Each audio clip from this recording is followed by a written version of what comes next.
저는 오늘과 다음 주 두 번에 걸쳐서 동일한 본문을 가지고 이 나라를 새롭게 하자라는 주제를 가지고 여러분들에게 설교 강의를 여러분들과 함께 나누고자 합니다. 오늘은 특별히 조선 땅의 구원을 베푸신 하나님이라는 주제를 가지고 여러분들과 함께 강의를 설교를 나누고요. 다음 주일에는 동일하게 이 나라를 새롭게 하자 두 번째 시리즈로 정말 이 기독교, 개신교 그것이 정말 무엇인지, 그것이 이 인류 문명에 어떠한 영향을 끼치는 것인지, 그런 부분들에 대해서 여러분들과 함께 말씀을 나누고자 합니다. 그래서 우리 그 안에 진리교회와 한국교회가 정말 이 나라를 새롭게 하는 그런 하나님의 백성과 군대로 일어설 수 있게 되기를 예수님의 이름으로 축복합니다. 미스바에서 제비뽑기 방식을 통해서 사울이 왕으로 선출이 되었습니다. 지난 주일에 우리가 함께 나눈 내용입니다. 사울의 왕권이 그러나 아직은 견고히 세워지지는 않은 상태입니다. 그래서 일부 사람들은 대놓고 사울을 멸시하면서 왕으로 예우하기를 거부하기까지 했습니다. 그런데 사울이 이제 백성들에게서도 공식적으로 왕으로, 심정적으로, 정서적으로 왕으로 인정이 받게 되는 그런 결정적인 사건이 일어나게 됩니다. 오늘 본문에 기록된 내용이에요. 요단 동편에 위치한 성읍인 길르앗 야베스, 이스라엘 땅이죠. 여기에 암몬 왕 나하스가 군대를 이끌고 쳐들어옵니다. 이 길르앗 야베스의 사람들이 상대하기에는 이 암몬의 군대는 너무나 막강했기 때문에 그들은 즉각적으로 항복을 결정하고 이 암몬 왕 나하스와 협상을 하기를 원했습니다. 약소국이 속국으로서, 강대국의 속국으로서 강국을 섬기기는 그런 이른바 종주권 조약을 맺으려 했던 것이죠. 그러나 이 암몬 왕 나하스는 그 이름의 뜻 뱀이 의미하는 것처럼 아주 잔혹한 성품을 지닌 사람이었습니다. 길르앗 야베스 사람들이 항복했음에도 불구하고 그들의 오른쪽 눈을 다 빼버리겠다, 그러면 조약을 체결하겠다라고 말을 합니다. 그러자 길르앗 야베스의 장로들은 이스라엘 전역에 전령을 보내, 사신들을 보내서 지원군을 요청할 수 있도록 7일만 유예 기간을 달라고 나하스에게 사정을 합니다. 만약에 아무런 응답을 받지 못하면 그때는 모든 것을 포기하고 그의 뜻대로 하겠다라 약속합니다. 나하스는 그들의 요청을 허락을 합니다. 그리고 이 길르앗 야베스 주민들은 이스라엘 각지에 전령들을 보냅니다. 그 전령 가운데 몇 사람들이 이 사울이 사는 기브아에 도착을 합니다. 그리고 그들은 지금 자신들이 처한 상황들을 그 사람들에게 알려주면서 이스라엘을 모욕한 나하스의 말을 그대로 전합니다. 그 말을 들은 기브아의 모든 백성들이 소리를 높여 울기 시작합니다. 바로 그때 사울은 평상시와 같이 바디를 하고 나서 소를 몰며 집으로 돌아오던 길이었습니다. 그때 사람들이 우는 것을 보고 그 까닭을 물었습니다. 그들은 사울에게 길르앗 야베스에서 일어난 일에 대해서 상세히 설명해 주었습니다. 그때 하나님의 영이 사울에게 임했습니다. 그리고 말할 수 없는 분노를 갖게 되었습니다. 감히 하나님의 백성 이스라엘을 모욕하는 나하스의 말에 참을 수가 없었습니다. 하나님의 사람은 이처럼 평상시에는 온화해 보일지 모르지만 하나님의 영이 임하는 순간 분노의 영에 사로잡혀 하나님의 역사들을 일으키는 경우들이 많이 있습니다. 다윗이 골리앗 앞에서 그랬고요. 사울이 지금 나하스의 말을 듣고 그와 같은 하나님의 거룩한 분노에 사로잡히게 되었습니다. 그는 자신이 몰고 있던 한 결의의 소, 한 쌍을 의미하죠. 소 2마리를 그 자리에서 잡아 각을 떠가지고 이스라엘 각 지역에 보냅니다. 그리고 길르앗 야베스의 전쟁에 참여할 것을 명령 내리고 이에 따르지 않을 시 엄중한 징계를 피할 수 없을 것이라 경고를 했습니다. 이윽고 이스라엘 백성들은 여호와를 경외하는 마음으로 한 마음 한 뜻이 되어 전쟁에 참여하기로 결의를 했습니다. 사울은 베색이라는 도시에서 군대를 소집했습니다. 그때 모인 군사의 수가 총 33만 명 정도가 되었습니다. 사울은 전령을 통해서 길르앗 야베스 사람들에게 내일 그들을 구원하러 가겠다라는 소식을 전했습니다. 길르앗 야베스 사람들은 그 소식을 듣고 말할 수 없이 기뻐했습니다. 사울에게 구원의 소식을 들은 야베스 사람들은 암몬 왕 나하스에게 내일 너희에게 나아가겠다라고 말을 했습니다. 그리고는 이튿날 새벽 사울과 그의 군대가 암몬 사람들을 기습 공격해서 정말 남은 자가 다 흩어져 둘도 함께 없었더라, 이렇게 기록을 남기고 있습니다. 사울이 암몬과의 전투에서 큰 승리를 거두게 되자 비로소 이스라엘 백성들은 사울을 왕으로 인정했습니다. 반면 미스바에서 사울이 왕으로 뽑혔을 때 그를 왕으로 인정하기를 거부했던, 조롱했던 사람들은 사울을 반대했던 명분까지 잃어버렸을 뿐 아니라 생명의 위협을 받는 지경에까지 이르게 되었습니다. 이스라엘 백성들이 그들을 끌어내려 죽이려고 했기 때문입니다. 그러나 사울은 반대자들에게 아량을 베풀었습니다. 오히려 반대자들을 죽이자는 백성들을 말리게 되었습니다. 그 이유가 무엇이었을까요? 12절, 13절 말씀 우리 함께 한 목소리로 읽겠습니다. 시작.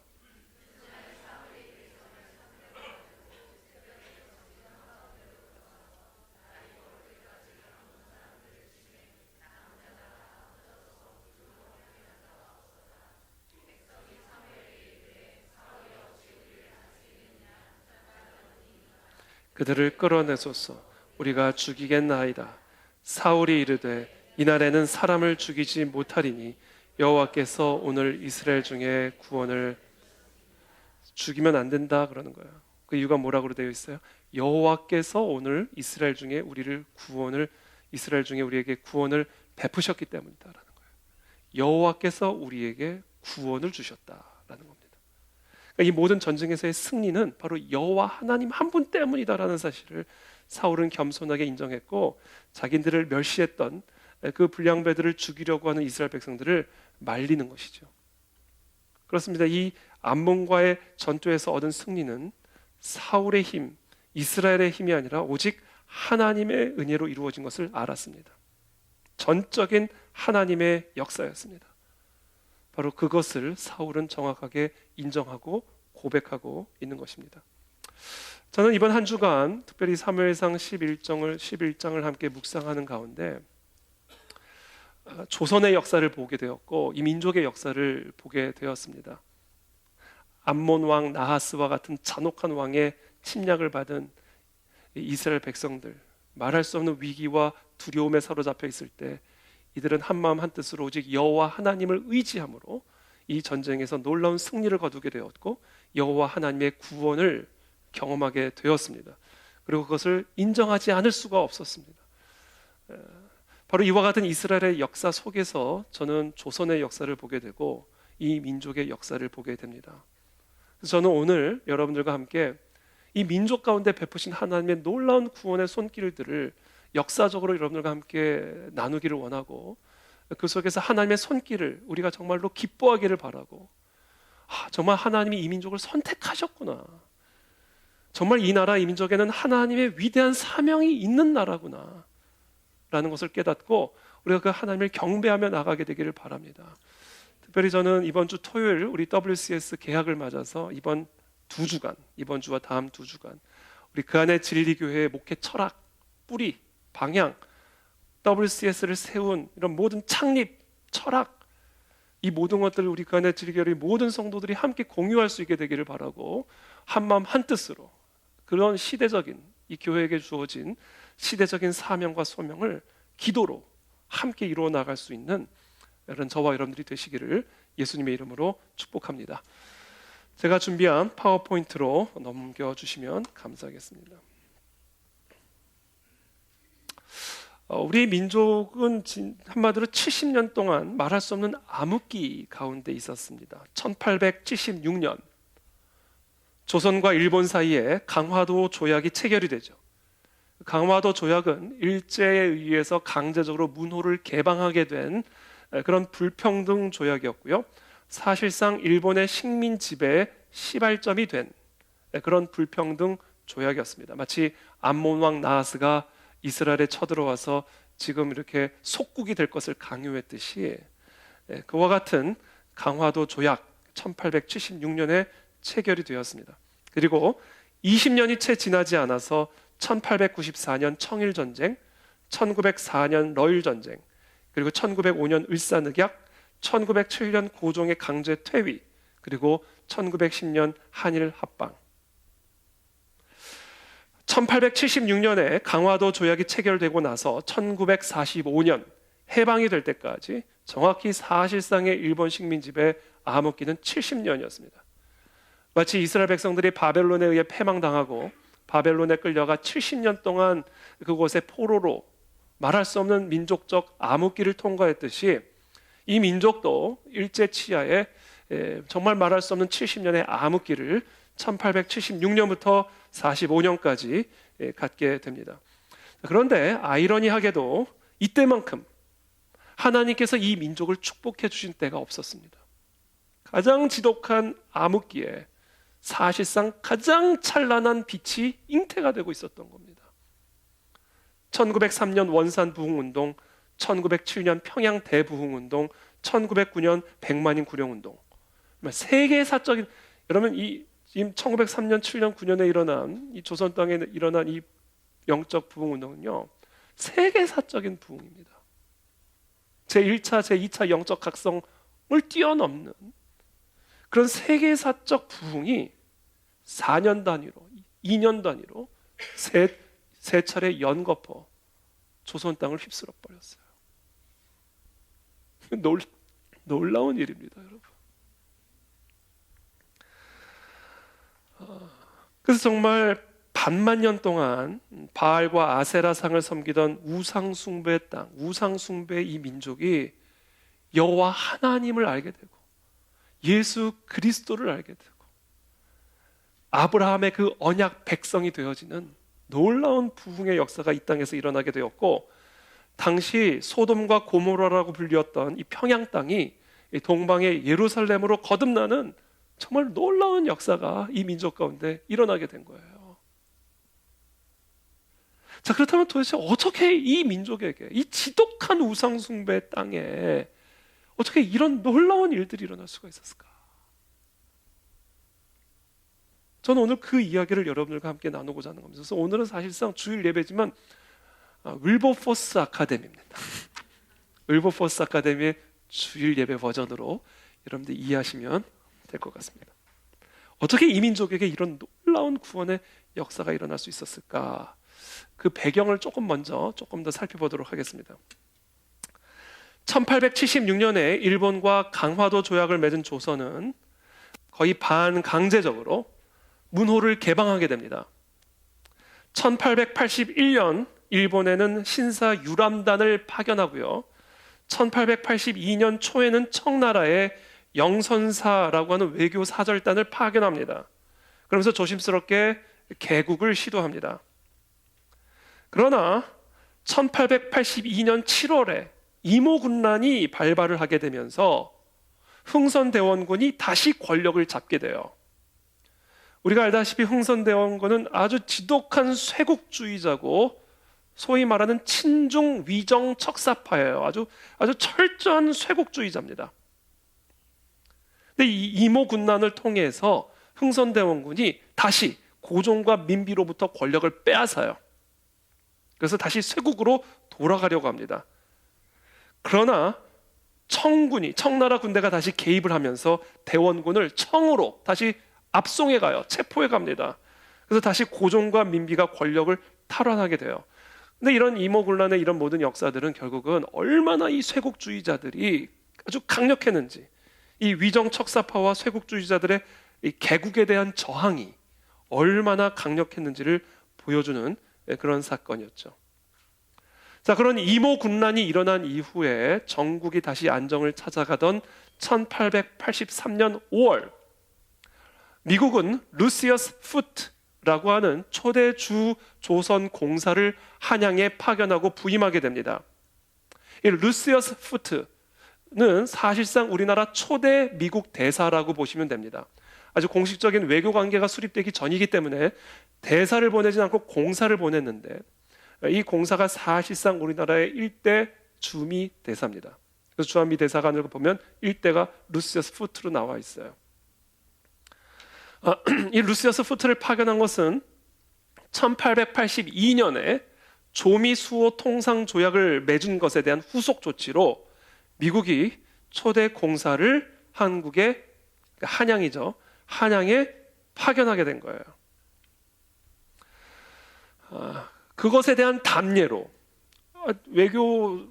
외교관이 한국에 부임을 했으면 우리도 외교관을 보내는 게 그게 일방적인 정상적인 외교 관례죠. 그런데 당시 조선은 청나라의 속방을 스스로 자임하고 있었기 때문에 우리도 공사를 파견하거나 대사를 파견한 것이 아니라 대신 1883년 7월에 보빙사를 파견합니다. 이 보빙사라고 하는 것은 일종의 아까 그 신사 유람단과 같이 미국에 이제 좀 둘러보고 와라, 일종의 비전 트립을 보낸 거예요. 이게 보빙사입니다. 이게 우리 조선이 처음으로 구미 열강에 외교 사절단을 보낸 첫 번째 사례입니다. 이게 바로 보빙사예요. 제가 이따 좀 더 자세하게 설명드리겠지만 이 보빙사를 이끌고 간 그 리더가 누구였냐면 바로 민영익이라는 사람입니다. 이 민영익은 민비의 조카고 당시 조선 정부의 최고 실세 중의 실세였어요. 이 민영익이 이 보빙사를 이끌고 미국을 갑니다.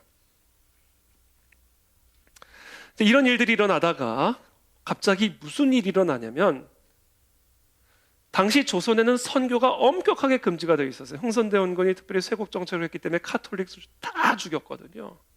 김대건 신부도 다 처형당하고. 그렇기 때문에 개신교는 당연히 이거는 입도 뻐끗할 수도 없는 그런 아주 공포적인 그런 상황이었죠. 지금 사우디 이런 나라 생각하면 돼요. 지금 북한 이런 나라 생각하면 됩니다. 도저히 선교를 할 수 없는 그런 상황인데 지금 이런 문화가 조금씩 개방이 되는 상황에서도 그렇게 철저하게 반기독교적인 선교 금지 정책이 유지되고 있었는데 그런 상황 속에서 비로소 개신교 선교사들이 선교를 할 수 있는 정말 상상할 수도 없는 기회가 생겨나게 되는 거예요. 그 사건이 바로 뭐냐면 1884년 12월 4일에 일어난 갑신정변입니다. 1884년 12월 4일에 갑신정변이라고 하는 일종의 쿠데타 사건이 일어나게 되는데 이것은 무엇이냐면 우리가 잘 아는 김옥균, 박영효, 서재필, 홍영식 등 이 사람들은 소위 말하는 친일 개화파예요. 당시 조선에는 세 개의 정치 세력이 존재하고 있었는데 가장 힘이 있었던 첫 번째 정치 세력이 친중 위정 척사파예요. 이 위정 척사파는 송나라와 명나라에 뿌리를 둔 주자 성리학, 그러니까 유교죠. 유교적 세계관이 조선의 정치 철학이 되어야 된다라고 확고하게 믿었던 유교주의자들입니다. 조선 성리학자들, 위정 척사파에게 대표적인 사람이 흥선대원군입니다. 철저한 쇄국이에요. 두 번째, 조금씩 스물스물 올라왔었던 정치 세력이 있었는데 그 사람들이 바로 김옥균, 박영효, 홍영식과 같은 친일 개화파였습니다. 당시 조선은 철저하게 나라의 문고리를 걸어 잠그고 있었을 때 일본은 문호를 활짝 개방을 해가지고 일본의 서구의 모든 선진 정치, 경제, 문화, 예술, 문물들을 완전히 다 받아들였어요. 당시 이 일본에서 이 흡수력, 이 서구 문명의 흡수력은요, 이건 보통 흡수력이 아니에요. 정말 놀랍습니다. 그러면서 이 일본의 놀라운 서구 문명이 일본 안에 이게 뿌리를 내리고 꽃을 피우게 되기 시작하죠. 그래서 일본은 스스로 우리는 서구다 이렇게 얘기했어요. 지리적으로는 동양에 있지만 우리는 사실상 서구다 이렇게 얘기를 했습니다. 그만큼 일본이 놀랍게 발전하는 것을 본 소위 당시 조선의 일부 선각자들이 우리도 일본과 같이 빨리 문호를 개방하지 않으면 결국에는 일본에 먹히게 될 것이고 결국에는 우리는 영원히 청나라의 속국으로 살 수밖에 없을 것이다 라고 생각을 해서 우리도 빨리 일본처럼 문호를 개방해야 된다. 이 사람이 친일 개화파입니다. 이 친일 개화파가 계속해서 청나라에 의존하고 있는 이런 수구 세력들을 몰아내고 서구식 근대화를 이 땅에 일으키기 위해서 일으킨 일종의 정변, 쿠데타, 그게 갑신정변이에요. 그러나 민비가 청나라의 도움을 요청을 하고 결국 청나라 군대가 창덕국에 주둔했던 그 일본 군들을 다 공격하고 몰아내면서 결국은 이 갑신정변 파들은 살해되거나 일본으로 망명을 가거나 그렇게 해서 결국 이 정변은 3일 천하로 끝이 나고 맙니다. 실패한 쿠데타가 되고 마는 것이죠. 그때 당시에는 존재하지도 않았던 세 번째 조선의 정치 세력이 등장하게 되는데, 이 갑신정변을 통해서 결정적으로 존재하지도 않았던 이 세 번째 정치 세력이 등장합니다. 그게 바로 친미 기독교파예요. 그러면서 이 결국에는 결론부터 말씀드리면 친미 기독교파가 이때 시작이 되면서 조선을 완전히 뒤집어 버립니다. 그 이야기를 오늘 여러분들과 나누고자 하는 거예요. 만약에 그때 친일 개화파가 이 갑신정변이 성공을 했다면 지금 어쩌면 우리나라는 일본 같은 나라가 됐을지 몰라요. 매우 잘 샀는데 복음이 없는 나라. 서구 문명은 그대로 다 받아들였는데 교회만 빼고 받아들인 저런 일본 같은 그런 나라가 됐을지 몰라요. 근데 어찌된 이유인지 이 갑신정변이 3일 만에 실패하게 되고요. 이 갑신정변을 통해서 조선 땅에 놀라운 선교의 물꼬가 터지기 시작합니다. 갑신정변. 그래서 우리는 이 갑신정변을 좀 더 깊이 들여다봐야 돼요. 이 갑신정변을 들여다보면 아니 어떻게 이 친일 개화파를 몰락시키고 존재하지도 않았던 친미 기독교파가 형성이 되어서 어떻게 이 나라 이 민족이 이렇게 변화될 수 있었을까? 이 민족을 향한 하나님의 놀라운 손길을 보게 됩니다. 이 갑신정변을 비롯한 조선의 역사를 보면요, 이 민족은 하나님이 선택한 민족이에요, 여러분. 하나님이 선택했다는 얘기는 하나님의 사명이 있는 민족이라는 얘기예요.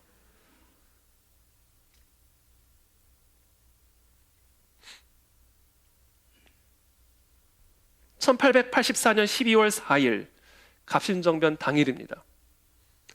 안국동 우정총국이죠. 지금도 조계사 쪽에 가면, 안국동 조계사 쪽에 가면 우정총국이 그대로 남아 있습니다. 이 우체국이에요. 우리나라 최초의 우체국입니다. 이 건물을 짓고 이제 낙성식을 하는 겁니다. 그래서 이제 파티를 연 거예요. 그 우정국 낙성식장에서 연회가 무르익던 밤 10시에 갑자기 바깥에서 불이야! 라는 소리가 들립니다. 이것은 갑신정변의 시작을 알리는 일종의 신호였어요. 불이야! 라는 소리를 들은 당시 저 연회의 좌장이었던 민영익이 어떤 상황인지를 파악하기 위해서 우정국 건물을 나서는 순간 기다리고 있었던 정변 세력의 칼을 맞습니다. 그 불이야라는 소식을 듣고는 민영익은 뛰쳐나와서 칼을 맞았고, 그 사실을 모르고 있었던 그 연회장 안에 있었던 사람들 가운데 멜렌도르프라는 사람이 있었어요. 이 멜렌도르프는 독일의 외교관입니다. 그 사람이 정말 불이 난 줄을 알고 불이 난 방향이 자신의 집이 있는 박동, 지금의 수송동입니다. 거기인 것 같다라는 말을 누군가로부터 전해 듣고는 빨리 집에 가봐야 되겠다라면서 건물 밖으로 나갑니다. 근데 그때 칼을 맞은 민영익이 온몸에 피를 흘리면서 다가와서 멜렌도르프에게 쓰러지는 거예요. 그때 이 멜렌도르프가 피투성이가 된 민영익을 데리고 부축하고 건물 안으로 들어옵니다. 그때 그것을 본 조선 관리들은요, 다 도망갑니다. 담장 너머로 그 무거운 한복 끌고 살겠다고. 당시 이게 조선 사람들의 수준이었어요. 그러니까 자기 나라 왕비도 못 지켜주죠. 자기 나라 왕비가 그거 일본 사람 욕하는데, 물론 나쁜 짓 했지만 그 일본 사람 욕하기 전에 조선 사람들을 비난해야 되는 거예요. 어떻게 자기 나라 왕비도 못 지켜주는 군대가 군대입니까? 민영익이 칼을 맞아가지고 오니까 조선 관리들은 다 담 넘어가지고 도망가 버렸어요. 자기 살겠다고. 그때 멜렌도르프와 당시 연회장에 함께 있었던 초대 공사 루시어스 푸트가 이 민영익을 일단 지혈을 합니다. 그리고는 곧바로 가마를 보내. 가마, 당신 가마죠. 지금 차가 아니니까. 가마, 자신의 가마를 불러요. 근데 뭐 가마가 뭐 그거 바로 옵니까? 1시간이나 걸리는 거예요.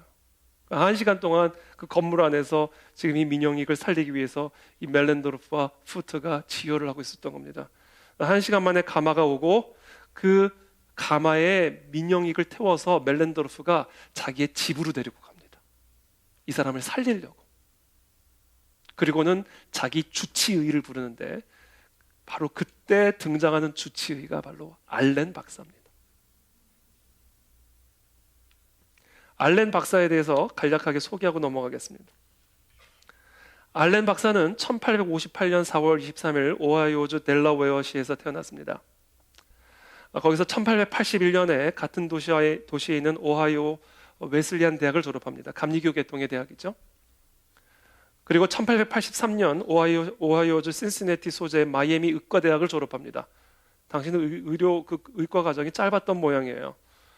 어찌됐든 그 의과대학을 졸업하고 의사 자격증을 취득합니다. 졸업과 동시에 프랜시스 페니와 알렌은 결혼을 하게 되고요.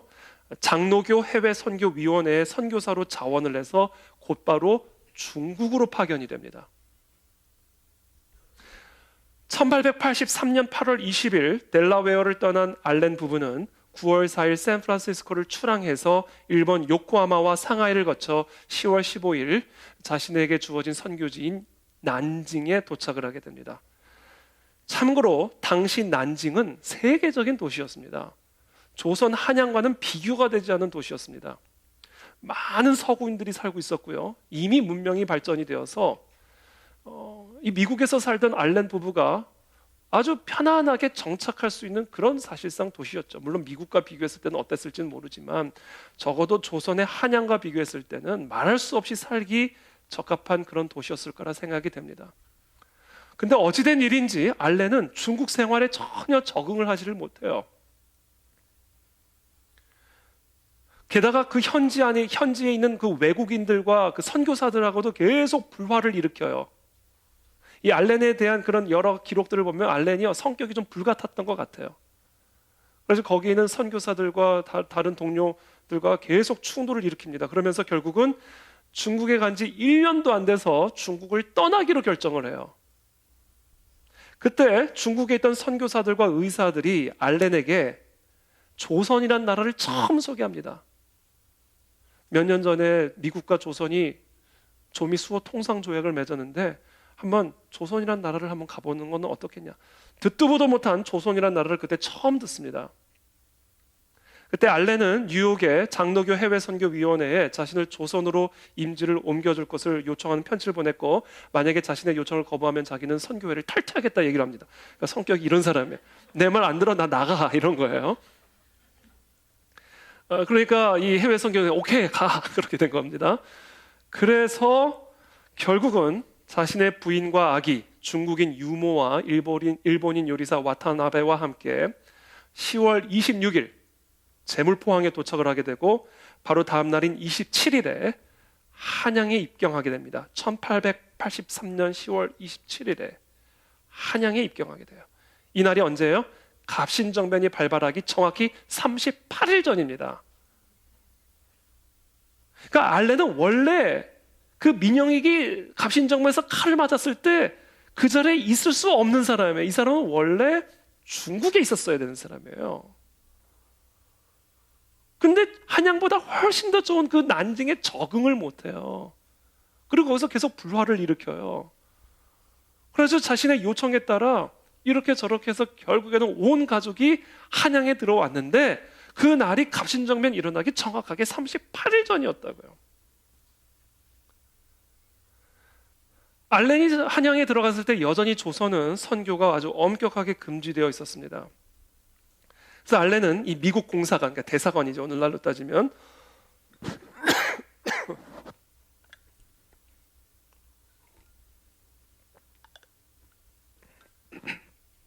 거기에 이제 무급 의사로 일종의 그 위장 취업을 하는 거죠. 오늘날도 그런 공산권이나 이런 나라에 위장 취업하잖아요, 선교사들이. 이렇게 미국 공사관에 무급의사로 자신의 신분을 숨긴 채 선교의 기회를 엿보는 거예요. 여러분, 조선 최초의 서양 의사가 도착했으니 당시 조선에 있던 몇 안 되는 서구 외교관들이 얼마나 기뻤겠습니까? 당연히 반겼고 이 알렌을 자신의 주치의로 다 삼았겠죠. 그 중에 한 사람 멜렌도르프도 이 알렌을 자신의 주치의로 삼은 거예요.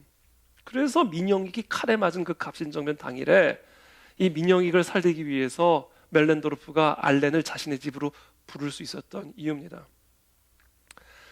알렌은 그날 1884년 12월 4일에 자신에게 일어난 일을 아주 구체적으로 일기장에 다 기록을 했습니다. 그 일기장의 내용을 제가 한번 읽어드릴게요. 나는 저녁 때 외국인 환자를 보고 밤 9시경 집에 도착했다.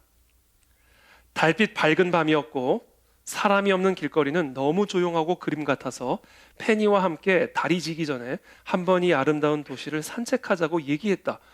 나는 너무 이상해.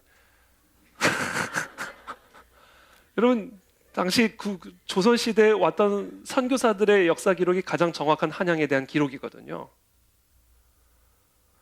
한 사람도 한양이 이뻤다는 사람 한 사람도 없어.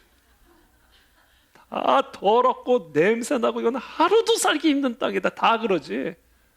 풀 한 폭이 제대로 자라기 어려운 그런 완전히 황폐한 저주받은 땅이라고 그러지. 근데 이 알렌은 뭐라고 기록을 해요? 달빛 밝은 밤이었고 길거리는 너무 조용하고 그림 같았어. 페니와 함께 달이 지기 전에 한번 이 아름다운 도시를 산책하자.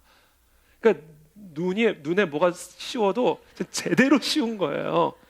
이게 다 뭐예요? 하나님의 섭리예요. 그 좋은 중국 난징을 버리고 듣도 보도 못한 조선 한양 땅에 와서 이 아름다운 밤거리를 좀 거닐자. 이게 완전히 눈이 멀어도 제대로 먼 거죠. 우리는 10시 30분경에 잠자리에 들었지만 침대에 눕기 무섭게 많은 사람들이 고함치는 소리가 들렸다.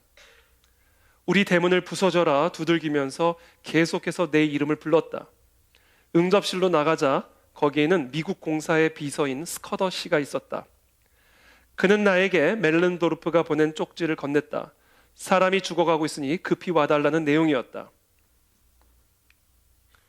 스커더는 조선 주재 외교 사절들이 만찬 참석 중 화재가 발생했다는 소리에 조선의 실권자이며 중전, 그러니까 민비입니다. 중전의 조카인 민영익이 사태를 파악하려고 밖으로 뛰쳐나갔다가 괴한의 칼에 맞아 쓰러졌다라고 설명했다. 밖에 나가자 50명의 군사가 무장을 한 채 나를 기다리고 있었다. 나는 군인들의 호의를 받으면서 거리를 빠른 걸음으로 달렸다. 멜렌도르프 집에 당도해 보니 환자의 상태는 최악이었고 사방에 피가 낭자했다. 현장에 이미 와 있던 14명의 조선 한의사들은 환자를 살리려는 나의 모든 시도에 계속 격렬하게 반대하였다. 이때부터 한의학과 서양의학 사이의 충돌이 이때부터 시작이 된 겁니다. 민영익은 오른쪽 귀 측두골 동맥에서 오른쪽 눈두덩까지 칼자국이 나 있었고 목 옆쪽 경정맥도 세로로 상처가 나 있었지만 경정맥이 잘리거나 호흡기관이 절단된 것은 아니었다. 상처는 등 뒤로 나 있었는데 척추와 어깨뼈 사이로 근육 표피를 자르며 깊은 상처가 나 있었다. 예리한 칼자국이 난 부위는 구부러져 있었다. 나는 피가 흐르고 있는 측두골 동맥을 관자놀이로 이어 명주실로 봉합하였고 귀 뒤 연골과 목 부분 그리고 척추도 모두 봉합했다. 환자는 너무나 탈진하였으므로 그런 식으로라도 지혈을 하지 않을 수 없었다. 팔꿈치에서 팔뚝까지 난 약 8인치의 깊은 상처도 명주실로 네 반을 꿰매었다. 이 기록들을 보면요, 이 사람 보통 프로페셔널한 사람이 아니에요. 그러니까 당시 서구의 사람들이 이랬어요. 조선 사람들은 다 도망갔거든요. 자기 살겠다고. 근데 이거 보세요. 만나본 적도 없는 사람, 자기 환자도 아닌 사람이 정말 죽을 지경이 되니까 얼마나 프로페셔널하게 이 위기, 이 긴급한 상황을 대처하는지 그 상세하게 자신의 일기장에 어떤 상처, 어떤 치료를 했는지에 대한 것까지 다 기록을 해두었어요. 우리나라 조선에 들어온 선교사들이 이런 수준의 지성과 실력을 갖춘 사람들이었습니다.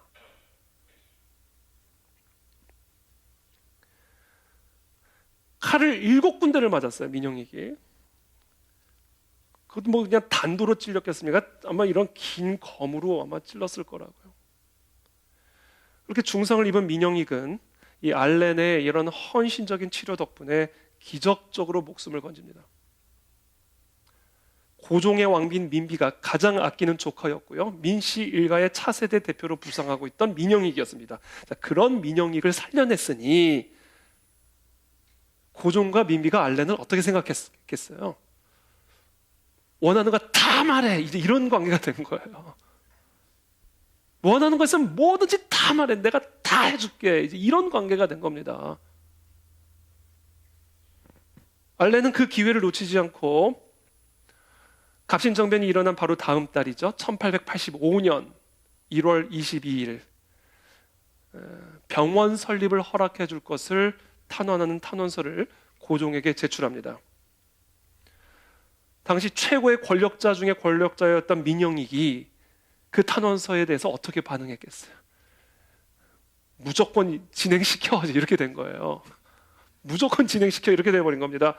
그러니까 알렌의 일기를 보면요, 기가 막히게 빠른 속도로 일이 처리가 됐다는 거예요. 그렇게 해서 갑신정변이 일어난 지 5개월 만에 1885년 4월 9일에 조선의 최초의 서양 근대식 병원이 설립이 되는데 그 병원의 이름이 우리가 잘 아는 광해원이에요.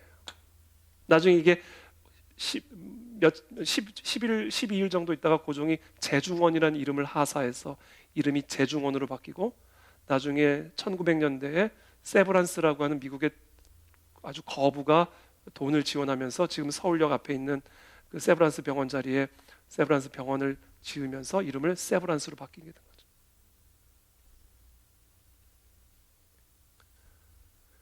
이 병원으로 지정된 이 광해원은요, 원래 어떤 건물이었냐면 갑신정변의 가장 주역 중에 한 사람이 누구였다고 해서 홍영식이라는 사람이 있는데 이 홍영식이라는 사람은 우정국 총판이에요. 우정국 책임자라고요. 그러니까 우체국장이에요. 우리나라 최초의 우체국장. 그 사람이 홍영식이었어요. 그 사람이 이제 갑신정변의 주역이었는데 그 사람 집이에요. 근데 그 사람은 청군에 의해서 살해됐어요. 그러니까 이 정변 세력이잖아요. 그러니까 그 집을 뺏어다가 병원 쓰라고 알렌에게 준 거예요. 좀 너무 놀랍지 않습니까? 갑신정변이 일어나게 되고 그 갑신정변에서 죽을 뻔한 사람을 민영익을 살려내고 그 민영익 덕분에 갑신정변의 주역이었던 홍영식 집이 병원이 되고 참 놀라운 하나님의 섭리입니다. 이제 알렌이 병원으로 쓰기 위해서 저 건물을 인수받기 위해서 저 광해원에 갔을 때 그 역적으로 갑신정변의 역적으로 죽은 홍영식의 집은 흉가로 변해 있었습니다. 당시 목격한 장면을 일기에 이렇게 기록합니다. 그의 집 바닥은 유혈이 낭자하여 그의 가족들이 이곳에서 살해되었음을 알 수 있다. 홍영식 저택은 철저하게도 약탈된 상태였다. 심지어 문짝, 창문, 난로, 서류, 벽에 걸린 물건까지 노략질해 갔다. 위패 2개가 있었는데 신주는 없어졌고 껍데기만 나뒹굴도 있었다. 완전히 흉가가 돼버린 겁니다. 급진 개화를 꿈꾸면서 정변을 일으켰다가 실패하면서 피살된 이 홍영식의 집이 미국 개신교 선교의 본거지이자 조선 최초의 근대 병원이 된 겁니다. 그래서 결국 광해원은 1885년 4월 9일에 개원을 하게 되었고 20명의 외래 환자와 3명의 외과 수술 환자를 받으면서 첫 삽을 뜨게 됩니다. 갑신정변이 일어난 지 불과 4개월 만에 일어난 일이에요. 그러니까 갑신정변이 일어나기 38일 전에 원래 계획에도 없었던 조선이라는 땅으로 임지가 바뀌고 38일 후에 갑신정변이 일어나고 그리고는 4개월 만에 병원이 시작이 된 거예요. 이 광해원은요, 당시 기독교 선교가 완벽하게 차단되었던 조선 땅에 미국 개신교 선교사들이 들어올 수 있는 그런 일종의 아지트가 되었고, 그리고 이 광해원을 통해서 본격적인 선교 사역이 시작이 됩니다. 그러니까 조선의 선교의 출발점은 광해원이었다라고 말할 수 있어요. 그 광해원을 일으킨 게 갑신정변이고, 그 갑신정변의 민영식, 하나님이 이 모든 일들을 정말 기가 막히게 배열을 하셔서 그 철저하게 선교의 문이 닫혔던 조선의 선교의 문이 열리게 만드신 거예요. 이건 하나님의 손길입니다. 이거는 인간이 이렇게 할 수가 없어요. 근데 이 민영익이라는 사람은요, 이 사람의 역할이 여기서 끝나지 않아요. 신비로운 사람이에요. 민영익, 신비한 인물입니다. 민영익은요, 광해원을, 그러니까 미국 일종의 장로교죠. 미국 광해원 의료 선교를 시작할 수 있도록 문을 열어주었을 뿐만 아니라 본격적인 감리교 선교사들이 한국에 들어서 조선에 들어올 수 있도록 문을 여는 역할을 했어요. 전혀 자신의 의도와 상관없이. 전혀 자기는 철저한 반기독교자예요. 근데 하는 일마다 선교적인 일이 했어. 하는 일마다. 이게 하나님이 하시는 일입니다, 여러분. 하나님은 이 나라를 선택하신 거예요. 그걸 우리가 알아야 돼요. 무슨 일이 있었냐면, 갑신정변이 일어나기 수개월 전이죠. 1883년 7월.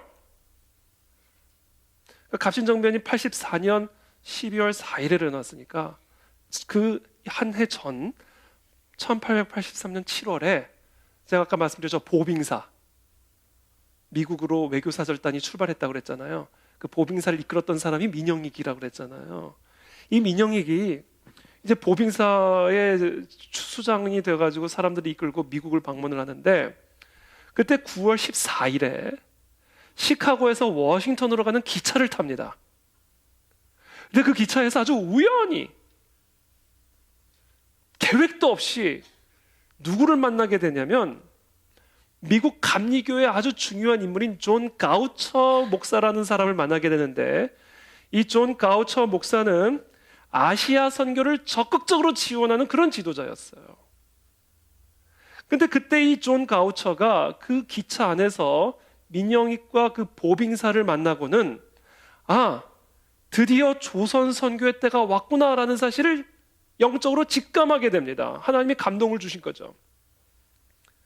그래서 곧바로 이 존 가우처가 당시 일본에서 감리교 선교를 주도하고 있었던 로버트 맥클레이 목사에게 전보를 보내고 자금과 편지를 보내면서 이제 본격적인 조선 선교를 지시합니다. 로버트 맥클레이 목사로 하여금 조선에 이제 본격적인 선교를 시작하라고 이끈 사람이 누구라고요?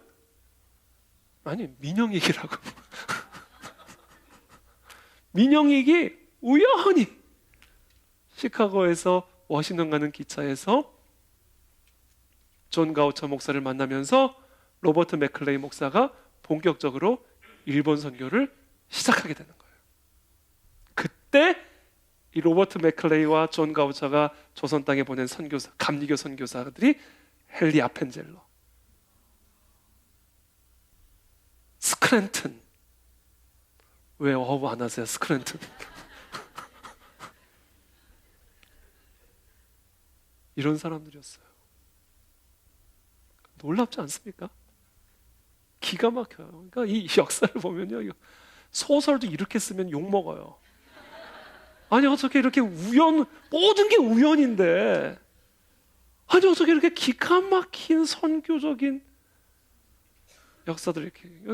저는요, 그래서 이번 주에 설교 준비하면서 좀 진짜 실력 있는 영화 감독이 좀 나타났으면 좋겠다는 생각. 이건 영화로 만들어내야 됩니다. 이거는. 그래서 아펜젤라는 탐 크루즈 시키고, 언더우드는 브래드 핏 시키고, 민영익은 누구 시켜야 되나? 요새 유명한 배우가 누가 있어요? 잘 모르겠죠. 이거는 영화를 만들어서 이거는 하여튼 여러분 주변에 영화 감독 있으시면 한번 시나리오를 한번 써보시죠. 시나리오는 다 나와 있으니까 놀랍습니다. 뭐 이런 사람들이에요. 아펜젤러 목사 부부가 들어오게 되죠. 또 의사 윌리엄 스크랜턴. 윌리엄 스크랜턴 예일대 출신의 의사입니다. 그래서 스크랜턴 부부가 조선에 들어오게 되고요. 혼자 오지 않고 어머니도 같이 들어와요. 메리 스크랜턴. 어머니도 같이 조선 선교사로 들어옵니다. 그리고 저 메리 스크랜턴이 이화학당을 만듭니다. 이화대학교의 전신 이화학당을 만든 사람이 저분이에요.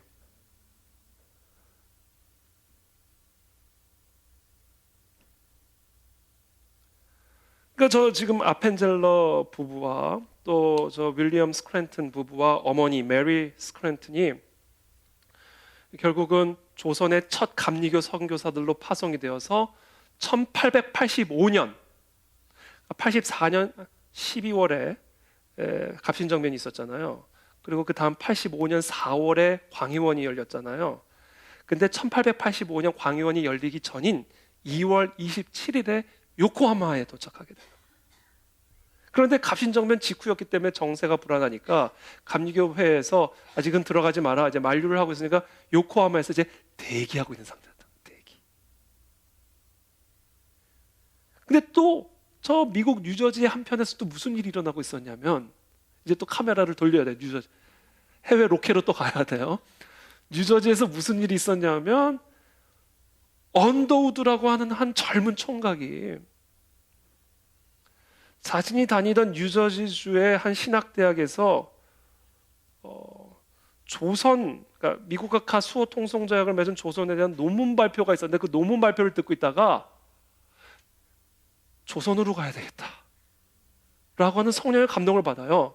근데 원래 언더우드는요 인도로 임지가 결정된 사람이었어요. 이분도 선교사로 자원을 해가지고 나는 인도에 가서 선교해야 되겠다 그러고 있었는데, 어느 날 우연히 조선에 대한 논문 발표를 듣고는 조선으로 가야 돼.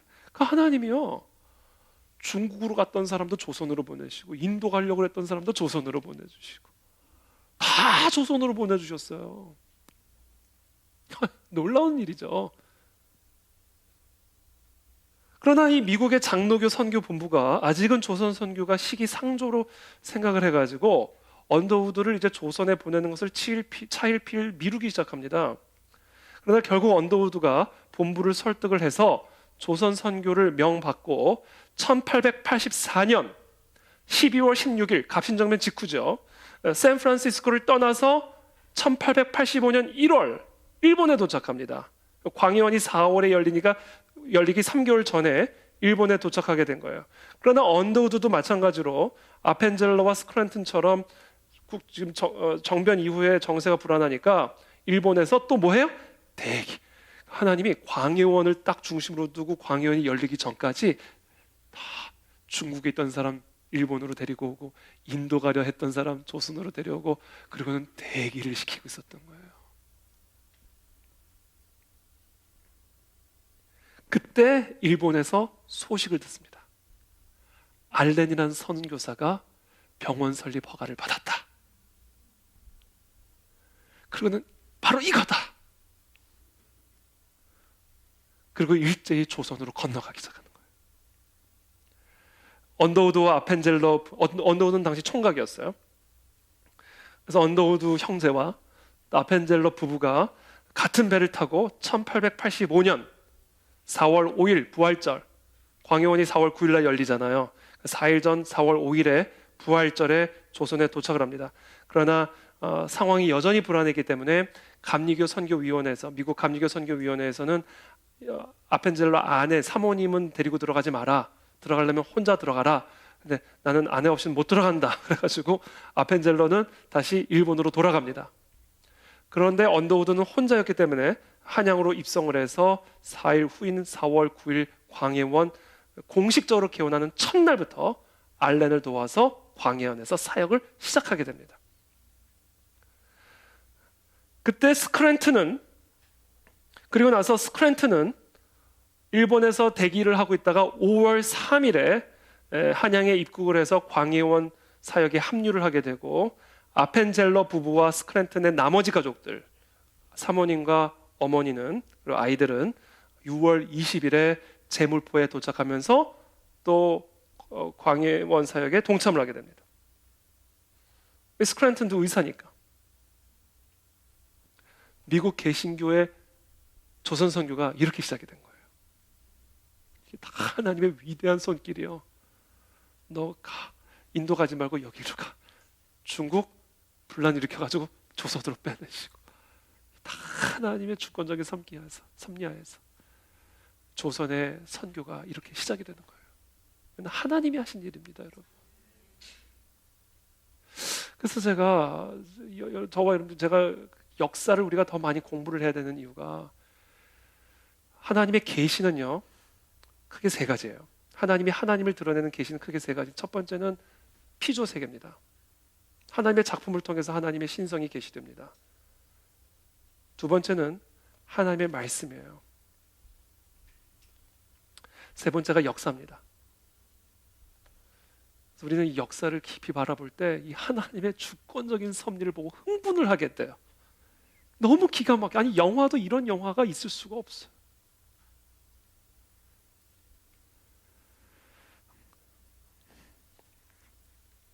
이렇게 해서 반만년 역사 동안 바알과 아세라 신상 앞에 절하던 우상 숭배 이 땅에 비로소 사도 바울을 비롯한 초대교회 사도들이 전파하기 시작한 그 그리스도의 십자가 복음이 철저하게 막혀 있었던 조선 땅에 스며들어오기 시작하게 된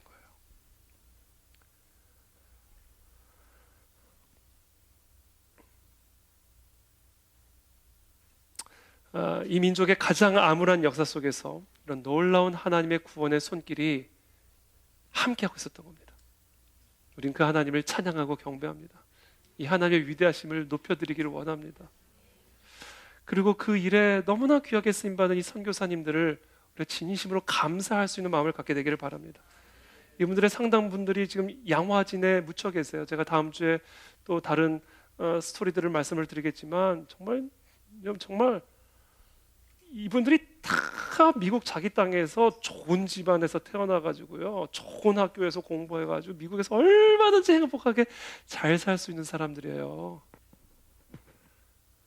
그런 사람들이 미국의 놀라운 영적 각성과 부흥이 일어나니까 다 자기 목사 되겠다고 그러고 선교사 되겠다고 그러고, 그래가지고 인도로, 중국으로, 조선으로, 일본으로 선교사로 들어온 거예요. 여러분, 이 진짜 교회가 진짜 영적으로 부흥한 교회는요, 뭐를 보면 알 수 있냐면 그 교회에서 얼마나 목사가 나왔냐, 이겁니다. 이 교회에서 얼마나 많은 선교사들이 나왔냐.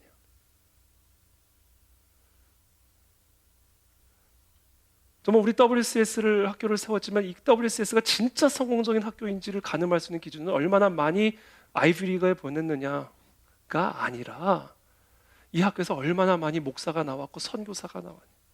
다 잘난 자기 아들들, 딸들 다 선교사로 보냈어요, 이 미국의 부모들이. 그래가지고 이 조선 땅을 이렇게 만들어 놓은 겁니다, 여러분.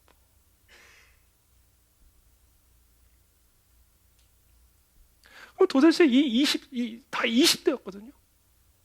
당시 선교사들이 조선에 들어왔을 때 다 20대였어요. 사진 좀 보여주세요. 아펜젤러는 27. 늙어 보이죠? 늙은 사진을 가져와서 그런 거예요. 젊은 사진도 있어요. 27. 스크랜턴 29. 언더우드 26. 제일 막내였어요. 그리고 저 메리 스크랜턴은 스크랜턴의 어머니니까 53. 여러분, 당시 53이면 인생 말년이에요. 다 퇴임하고 다 은퇴하고 미국의 좋은 그런 휴양지에서 한가롭게 개 키우면서 스테이크 썰면서 말년을 보낼 그 인생에 자기 아들 부부랑 함께 듣도 보도 못한 조선 땅에 들어와 가지고요, 이화학당을 세웠습니다. 이게 진짜 복음의 사람들이에요. 우리 이 조선에 들어온 선교사들이 저런 분들이었다.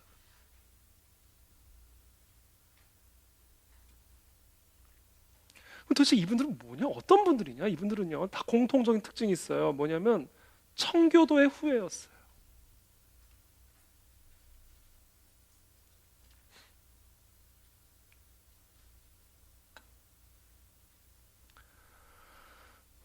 미국의 건국의 선조들이죠, 청교도들은. 그러니까 미국을 이해하려면 청교도를 이해하셔야 됩니다.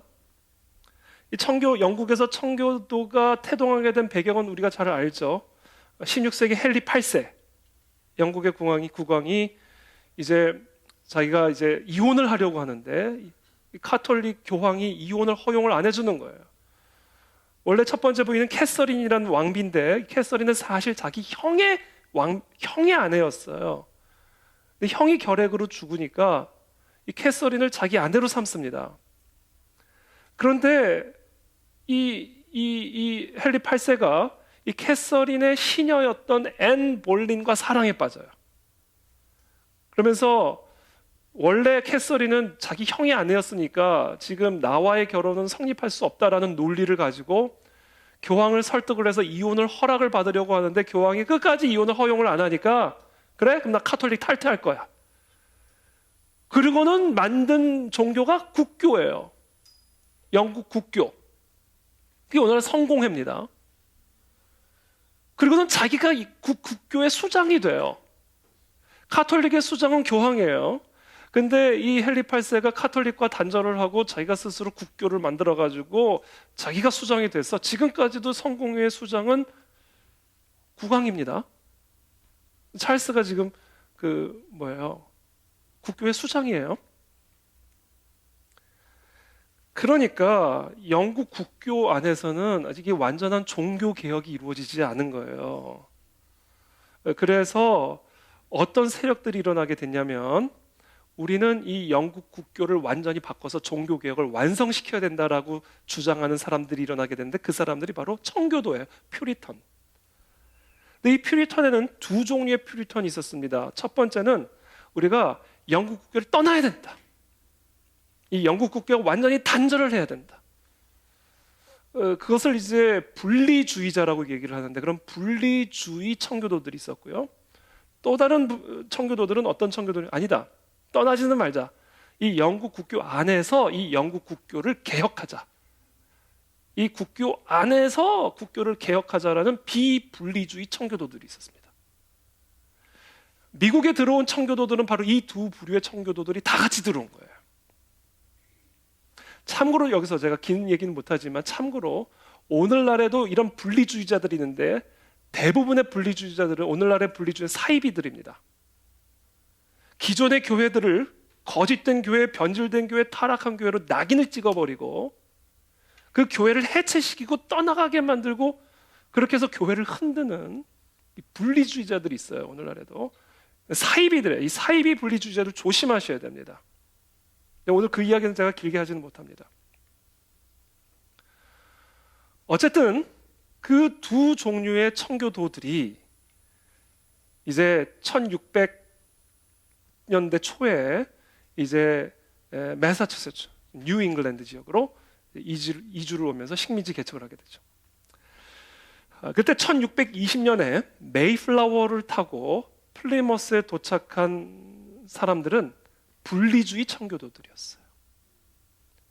근데 많은 사람들이 미국이란 나라를 이해할 때 메이플라워를 타고 온 사람들을 중요하다고 여겨서 청교도 400주년이라 할 때는 이 1620년을 기점으로 이야기를 하지만 사실 이 미국에 있어서 가장 큰 영향을 미친 청교도들은 그로부터 10년 후에 들어온 1630년에 존 윈스로프라고 하는 목사가 끌고 온 청교도 그룹이 사실상 미국 역사에 가장 지대한 영향을 미치게 되고 이 사람들은 비분리주의 청교도들이었습니다. 이 존 윈스로프를 여러분들이 아셔야 돼요. 존 윈스로프는 대서양을 건너면서 배에서 자기들과 함께 새로운 식민지를 향하여 개척을 향하여 나가고 있는 이 청교도들에게 설교를 하는데 그 배에서 그 설교의 제목이 Model of Christian Charity라고 하는 설교를 합니다. 기독교 자비의 한 모델, 기독교 사랑의 한 모델이라는 제목을 가지고 설교를 합니다. 이 설교의 핵심 주제가 뭐냐? 언약 사상이었어요. 우리가 정말 하나님을 섬기면 하나님은 반드시 우리를 축복할 거다. 이게 언약 사상이에요. 우리가 정말 하나님 한 분만을 경배하고 그 하나님의 말씀만을 청종하면 어떤 걸음더미에서도 하나님은 우리들을 일으키실 것이고, 풀 한 폭이 제대로 자라날 수 없는 황폐한 땅에서도 하나님은 놀라운 역사들을 일으키실 것이다. 이게 언약 사상이에요. 이게 이 존 윈스로프가 설교한 핵심적인 주제입니다. 함께 읽어보겠습니다. 시작.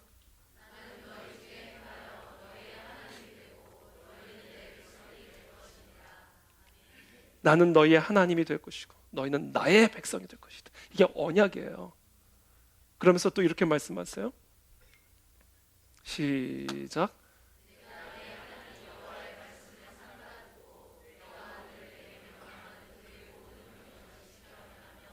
내 하나님 여호와께서 너를 세계 모든 민족 위에 뛰어나게 하실 것이라. 아멘. 여러분, 지금 이 신명기의 말씀이요, 어떤 말씀입니까?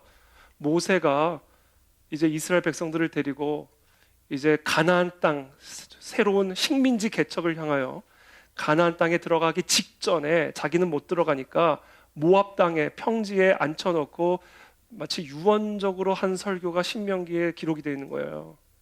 그러니까 지금 존 윈스로프가 이 청교도들을 데리고 하나님의 약속한 약속의 땅 식민지 개척을 향해 나아가면서 지금 이 언약 사상을 기준으로 주제로 한 설교를 한 거예요. 하나님은 우리의 하나님이다. 우리가 정말 그 하나님의 말씀을 지켜 행하면, 정말 하나님 한 분만을 우리가 섬기고 경배하면 하나님은 반드시 우리를 축복하실 것이고 이 나라를 세계 민족 위에 뛰어난 민족으로 삼으실 것이다. 이 확고한 언약 사상을 주입시킨 것이고, 청교도들은 바로 이 언약 사상으로 하나가 된 민족이에요. 청교도라는 나라 사람들이요. 이 언약의 언약, 하나님과의 언약. 그러면서 그 설교에서 무슨 이야기를 하냐면, 이렇게 우리는 언덕 위의 도시와 같을 것입니다. 여기서 이 존 윈스로프 사상의 가장 중요한 주제인 City upon a hill, 언덕 위의 도시라는 이 개념이 등장합니다. 이 존 윈스로프의 City upon a hill이라는 이 주제는요, 사실상 마태복음 5장에 나오는 예수님의 말씀에서 따온 거예요. 함께 읽겠습니다. 시작.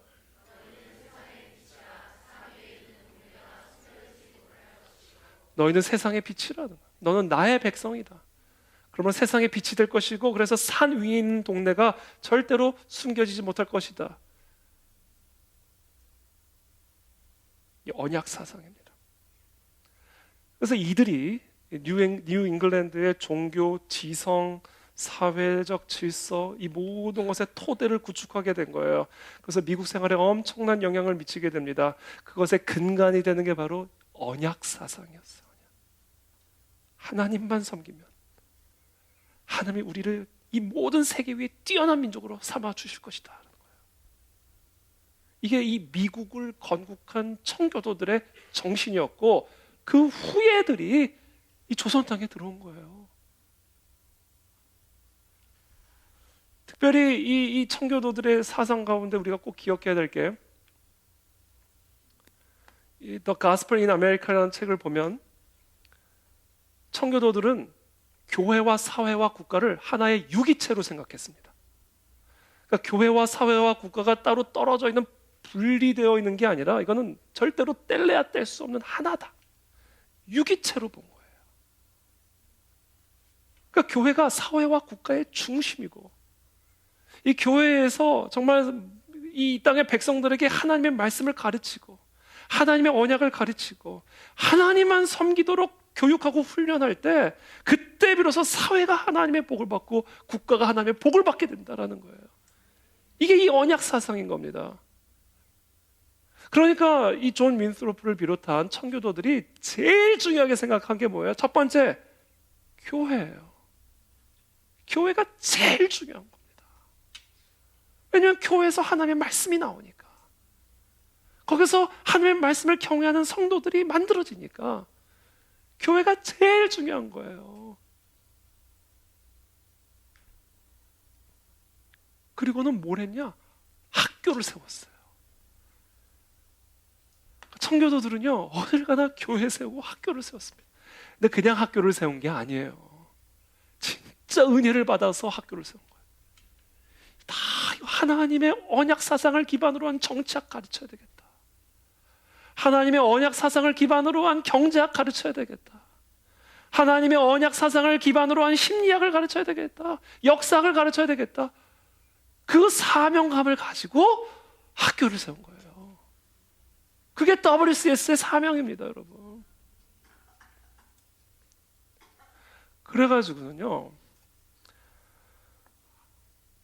그래가지고는 이제 교회가 학교를 다 세우는데, 그 중에서 제일 먼저 이 청교도들이 들어와가지고 가장 먼저 처음 세운 학교가 1636년에 어떤 학교를 세우냐면, 사진 보여주세요. 하버드 대학을 세웁니다. 하버드 대학은 우리가 잘 알다시피 존 하버드라고 하는 목사님의 이름을 딴 학교예요. 학교 교육을 얼마나 중시했는지, 하여튼 가정 50개만 모이면 세금을 지원해가지고 학교를 세우게 했어요, 청교도들이요. 그러니까 50가정만 있으면 학교가 하나 생겨, 교회가 학교랑 같이 들어가는 거예요. 그리고 그 학교에서 무조건 성경을 가르쳤습니다.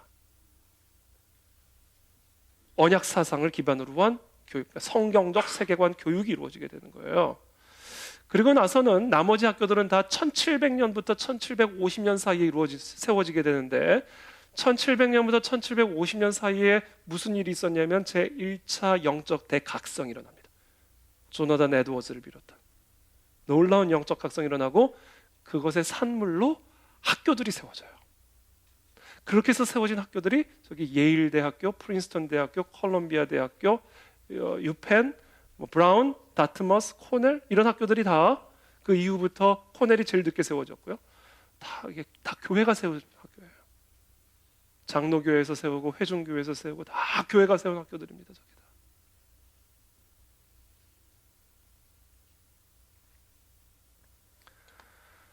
이게 바로 미국이라고 하는 나라의 근간을 이루게 된 스토리예요. 언약 사상입니다. 여러분, 이 나라 이 민족도 저 청교도들과 같이 하나님의 언약 앞에 서면요, 이 나라가 새로워집니다. 그렇게 해서 조선이 태어난 나라, 대한민국이 태어난 거예요. 이게 그래서 이제 이 땅의 모든 백성들을 하나님의 말씀으로 깨우고 하나님의 말씀으로 훈련시키고 교육하는 게 이제 이 땅의 교회의 사명이 되어야 되는 거예요. 거기에 저 통일의 운명이 달려 있는 것이고, 특별히 이 민족에게 허락하신 세계 선교의 사명이 달려 있는 겁니다. 이제 우리가 저 청교도들의 후계가 되어서 이제 우리가 북한으로 나가고 일본으로 나가고 광주광역시로 나가고 강남 서초동으로 나가고, 우리 이제 청년들은 내년에 대만 갑니다. 대만. 이게 이제 우리가 해야 할 사명이란 말이에요.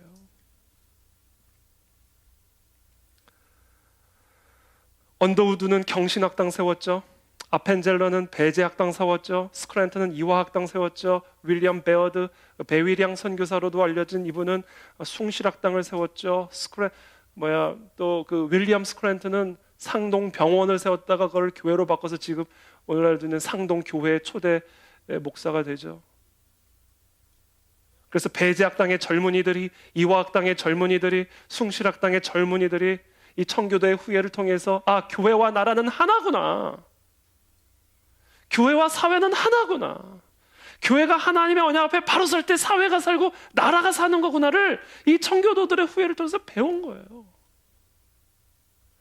그래서 이 선교사들은 학교를 세운 겁니다. 그래서 거기서 배제학당에서는 이승만이 나오고, 경신학당에서는 김규식이 나오고, 숭실학당에서는 박형룡이 나오고, 이화학당에서는 유관순이 나오고, 연희전문학교에서는 주기철이 나오고, 이 사람들이 3.1운동의 주역이 된 거예요. 그래서 이제 이런 동일한 역사가 오늘날 2000년대에 일어나야 된다는 거예요. 이제 우리 교회가 있잖아요. 이제는 이 통일 한국의 사명, 세계 선교의 사명을 위해서 그런 인재들을 기르는 교회가 돼야 된단 말이에요. 우리 교회가 이제 더 이상 교회 사이즈가 무슨 소용이 있어요? 교회 건물이 무슨 소용이 있냐고. 지하교회 얼마나 좋아요. 지하교회.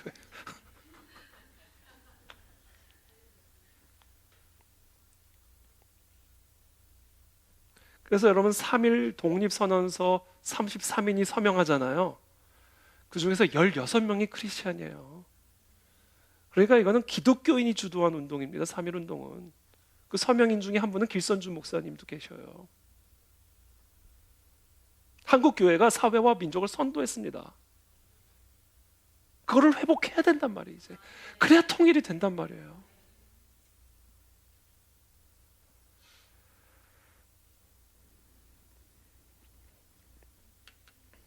시간이 많이 갔지만 조금만, 오늘은 윌버포스 아카데미니까 조금만 더 할게요. 이제 마무리입니다. 이제 마무리. 1919년 3.1 운동을 할 때 거리거리마다 이런 경문을 써붙였습니다. 우리는 아침에 기도하고 낮에 기도하고 밤에 기도합시다. 주일에는 금식 기도합시다. 그리고 성경은 날마다 환독합시다. 우리가 외치는 독립을 우리 때에는 못 얻어도 우리 자손 때는 얻을 것입니다. 이런 경문을요, 이 3.1 운동을 한 사람들이 곳곳에 다 붙여놨단 말이에요. 아더 브라운이라는 목사님이 1909년에 조선에 방문을 했다가 조선 사람들이 교회에서 너무 기도를 하니까, 너무 간절하게 울부짖으면서 기도하니까 도대체 저 사람들이 뭐를 위해서 저렇게 기도하는지를 다른 선교사한테 물었대요. 그랬더니 그 선교사가 이렇게 말했답니다. 하나님 아버지, 우리 민족은 이 세상에서 가장 연약한 민족입니다. 그런데 이 민족을 택하신 분은 하나님이십니다. 이 민족을 세계에서 가장 빛나는 민족이 되게 해 주십시오. 그렇게 기도하더라는 거예요. 하나님이 정말 그들의 기도를 들으시고 3.1 운동이 일어난 지 27년 만에 해방을 주셨잖아요. 일본을 패망시키시잖아요. 1943년에 이탈리아가 무릎을 꿇고 1945년에 독일까지 무릎 꿇었는데도 일본은 독해요. 무릎을 안 꿇어요. 그러니까 하나님이 미국을 움직이셔가지고 8월 6일에는 히로시마의 원폭을 투하시키고 8월 9일에는 나가사키의 원폭을 투하시킵니다. 하나님이 하신 일이에요. 하나님이 일본을 심판하신 겁니다. 역사의 주관자, 나라의 주관자. 그래서 결국은 일본 천황이 8월 15일에 항복을 하잖아요. 그리고 우리에게 해방을 주신 겁니다. 근데 놀라운 사실은요, 1945년 8월 18일에 원래 어떤 일들이 예정이 됐었냐면, 일제가 조선의 교회를 완전히 말살시키기 위해서 대량 학살을 계획하고 있었대요. 그러니까 8월 15일에 해방이 안 됐으면요, 조선 교회에 대량 학살이 이루어졌을 판이었어요. 하나님이 그것을 아시고 8월 15일에 이 민족에게 해방을 주신 거예요. 세상 나라가 다 사람들에 의해서 움직여지는 것처럼 보이지만 역사의 주관자는 하나님이십니다, 여러분. 한 나라를 흥하게 하시고 패하게 하시는 분은 오직 여호와 하나님 한 분이에요. 그러니까 우리가 할 일은 하나입니다. 그분의 언약 앞에서 우리 모두를 새롭게 하는 거예요. 이거는 한 나라의 운명뿐 아니라 개인의 운명도 마찬가지입니다. 우리가 지금 어떤 상황 가운데 있든지 하나님의 언약 앞에서 우리의 삶을 새롭게 하면 모든 게 새로워집니다. 마지막으로 6.25 얘기 하나만 하고 이제 말씀을 마치겠습니다. 1950년 6월 25일에 6.25 전쟁이 일어나니까 40일 만에 낙동강 전선까지 다 함락당한 거예요. 북한 동포들이 아니라 북한 군인들에게. 이 낙동강만 뚫리면 대한민국은 완전히 이제는 공산화가 되는 판이에요. 얼마나 무서운 위기입니까? 지금 마치 암몬왕 나하스가 이스라엘 쳐들어온 것처럼 다 먹히고 낙동강 하나만 남은 거예요. 이 얼마나 무서운 상황입니까? 그러니까 그때 이 부산의 초량교회에서 250여 명의 목사와 장로들이 모여가지고 살려달라고 간절하게 기도합니다. 그리고 그 기도의 핵심은요, 회개예요. 회개. 하나님의 언약을 짓밟았던 회개. 언약 백성으로서 하나님의 언약을 버렸던 죄에 대한 회개. 살려달라는 기도도 아니고 회개. 하나님 살려. 죄를 용서해 주십시오. 우리의 죄를 용서해 주십시오. 초량교회, 중앙교회, 항서교회, 광복교회, 부산의 수많은 그리스도인들이 경남도청에 모여가지고, 부산의 구덕운동장에 모여가지고, 해운대 백사장에 모여가지고 무릎을 꿇고 하나님 살려달라고 간절하게 회개하며 기도합니다. 이 구국기도회. 근데 그 기도를 들으시고 하나님이 불과 3일 후에 무슨 일을 행하셨냐면 인천 상륙 작전을 성공시키셔요. 인천 상륙 작전은요, 군사 전문가들에 따르면 성공 확률이 5,000분의 1이에요. 이거는 불가능한 상륙 작전이에요. 근데 하나님께서 하나님의 사람 존 메가더를 통하여 인천 상륙 작전을 성공시키는 정말로 고마운 분입니다. 위대한 영웅이에요. 그러면서 전세가 완전히 뒤집히면서 결국 9월 28일에 서울을 수복하고 9월 29일 낮 12시에 대한민국의 수도 한복판에 모여서 환도식을 거행하면서 이승만 대통령이 다음과 같이 말합니다. 하나님의 은혜로 인류의 가장 큰 희망의 상징인 유엔 깃발 아래서 싸운 우리 군대는 한국의 수도를 해방하게 되었습니다. 오늘의 승리는 오로지 하나님의 도우심이 없었다면 불가능했을 것입니다. 혹시 여호와 하나님의 은혜로 이루어진 일이다. 아는 사람은 아는 거예요. 이거 경험해 봤으니까.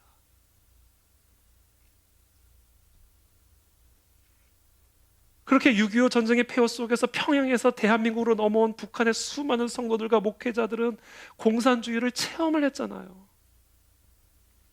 그러니까 철저한 반공 사상으로 무장을 해서 이 땅에서 교회를 세우고 학교를 세우고 다음 세대들을 교육하기 시작합니다. 그래서 영락교회가 나오고 한경직 같은 지도자들이 나온 겁니다. 그런 일을 다시 우리가 해야 돼요.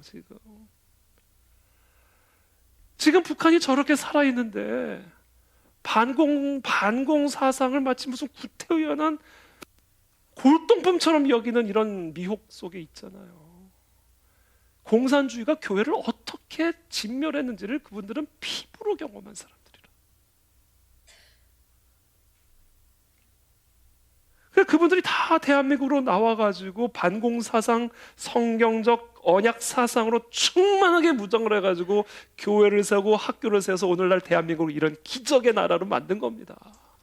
하나님이 그들을 통해. 우리나라가 이제 프랑스 다 이겨버렸어요. 국가 그 파워가, 내셔널 파워가 6인가 그래요. 일본도 제꼈어요. 제가 확인하기로.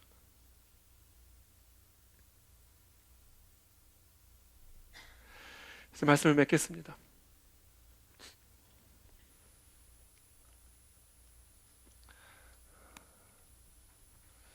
사울이 이스라엘 군대와 함께 암몬의 나하스를 완전히 진멸시키고 나서 13절에 이날에는 사람을 죽이지 못하리니 여호와께서 오늘 이스라엘 중에 구원을 베푸셨음이니라 고백을 합니다. 그리고는 사무엘이 이스라엘 백성들을 다 불러 모읍니다. 14절, 15절 함께 마지막으로 읽겠습니다. 14절, 15절 시작.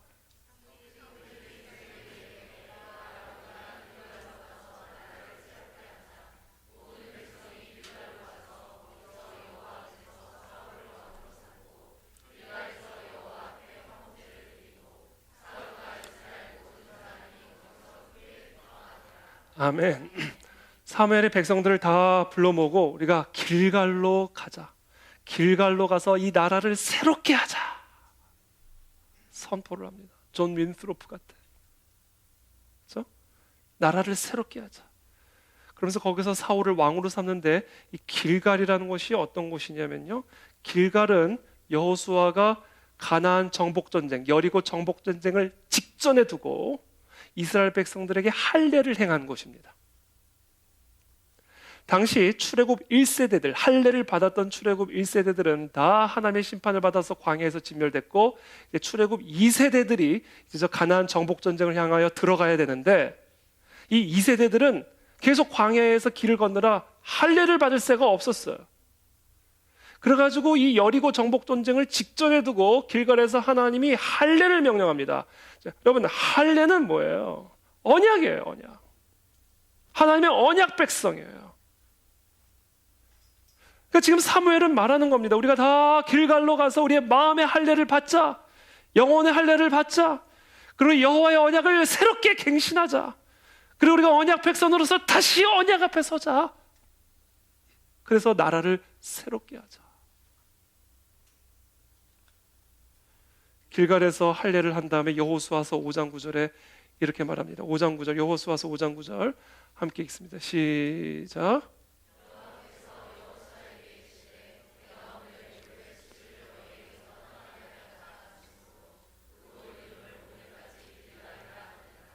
아멘.